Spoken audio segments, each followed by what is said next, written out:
When Russia launched its supposed special military operation in February 2022, there was a worldwide belief that Ukraine would fall within days or a few weeks. Russia, with supposedly the world's second most powerful military, was poised to steamroll through Ukrainian defenses and capture Kyiv before the West could even react, making it one of the most effective campaigns in recent history.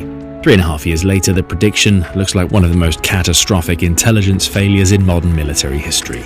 It's not because analysts got the timeline wrong, but because they fundamentally misunderstood what they were looking at. Russia wasn't launching a calculated military operation, it was committing a strategic suicide.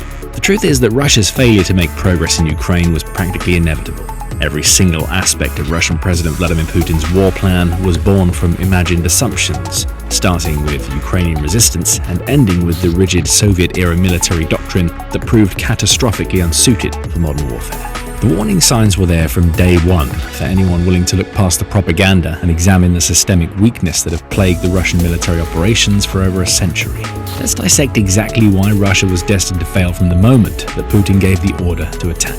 According to research by the think tank RUSI, when Putin announced his invasion, he expected to take control of Ukraine within 10 days. But even that timeline was optimistic compared to what Russian planners actually believed would happen. The fundamental flaw in Russia's strategy was both tactical and psychological in nature. Putin's assessment of Ukraine was so wrong for two main reasons. First, Putin truly believed Ukraine wasn't legitimate or independent without Russia. This was broadcast in his famous essay on the historical unity of Ukrainians and Russians, which came out in July 2021, practically heralding the invasion. But perhaps more importantly, for the past 20 years, Putin has done his best to dismantle any dissenting opinions from both his inner circle and his government. As such, he is basically surrounded by people who either have the same ideological view as him or are so afraid of contradicting him that they don't show it. So instead of a conventional invasion led by the entire military forces Russia could muster on its western flank, Putin planned for what he termed a special military operation, led by the Russian security services or the FSB. To avoid sanctions by the West, the plan was to complete the operation as quickly as possible, using infiltrated groups to neutralize Ukrainian political leadership. The consequences of this decision could be seen almost immediately. As soon as Russian forces entered Ukraine, Moscow sent out parade uniforms packed for victory celebrations. But what didn't make it into the country was spare parts for equipment to maintain extended combat operations. Even more damning, captured maps from Russian mid-level commanders did not contain orders to attack. Instead, there were dubious orders to march in and disregard the threat of encountering the enemy. It was essentially wishful thinking that Russia could just waltz into Ukraine, as if it were just a regular day, topple the government, and install a puppet regime loyal to Putin.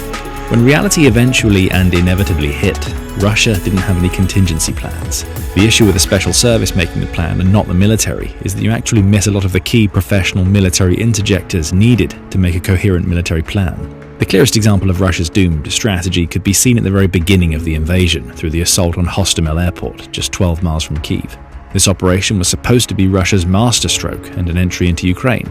It involved seizing the airport, which was considered one of the largest and best equipped in the world due to being the home base of the largest plane, the Antonov AN-225, and then holding it under Russia's control. Immediately after occupying it, Russia could airdrop reinforcements directly into Ukraine's capital. From the airport, it would be a fairly straightforward route to Kyiv, the Ukrainian capital. But instead of that happening, it became what security analyst Andrew McGregor called the Russian airborne disaster. The plan itself was strategically sound, at least on paper. The Russian military selected Hostomel not only due to its large runway, but also its location along the Russian military's mechanized forces' route of advance. This meant that any ground forces coming from Belarus, which they did, would naturally join up with the occupying forces at the airport to completely prevent Ukraine from reclaiming it. The airport itself had favorable defendable terrain around the airfield and likely had lighter defenses than other nearby airfields due to primarily being a civilian cargo airport. This meant a small strike force could seize and hold the airfield long enough for reinforcements to arrive by air or ground. But the execution revealed fatal flaws in Russian intelligence and planning. Russia's advance units number between 200 and 300 so-called elite soldiers, transported from Belarus to Hostomel via a dozen helicopters, and despite technically managing to get to the airport in one piece, which was an accomplishment given that they were discovered a few dozen miles out, Ukraine was practically ready for this kind of strike. Around 200 conscripts from the 4th Rapid Reaction Brigade were based around the airfield and had established defensive positions around the airport, armed only with small arms, Soviet-era anti-aircraft missiles and anti-tank weapons. When Russian transport helicopters attempted to land paratroopers, they were met with intense small arms fire from Ukrainian positions. forcing them to circle the airport and land in the surrounding field and near residential buildings. Ukrainian defenders armed with Igla man-portable air defense weapons also managed to shoot down 4 Ka-52 helicopters and an Mi-28, significantly disrupting the Russian assault and giving a much-needed morale boost to the defenders. Even more importantly, Ukraine had already filled the airstrip with vehicles and downed aircraft, preventing anything from landing on it. This made the airport essentially useless for its intended purpose. Ukraine had also called in support from neighboring villages, which would be en route over the next few hours, so the defenses on site would actually have something to look forward to.